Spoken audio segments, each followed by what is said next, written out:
Много често установявам, че младите колеги не могат да режат лимон. Ей заради това направих този клип. Гледайте го, за да знаете. Първо, как да почнете с 10 пръста да свършите с 10 пръста и да се справите с тези киселите плодове. Много искам да ви покажа как се реже лимон. Първо махаме долната кора, дупето. Слагаме стабилно лимона. Разделяме на две. От ето тази част, примерно, може да правим слайсове. Това е слайс или резан. От другата вече правим уедж. Така красив е уедж.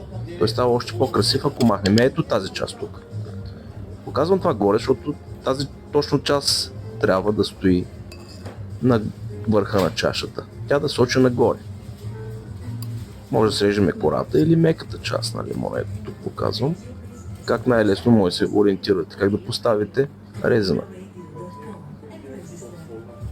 Реже се само меката част на кората, не се влиза в месестата част с люспите.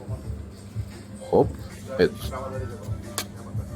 Още един път виждаме как най-лесно се направи този уедж. Никак не е лесно, между другото, и повечето бармани срещат сериозни проблеми, когато трябва да направят точно този резък. Никак не е сложно.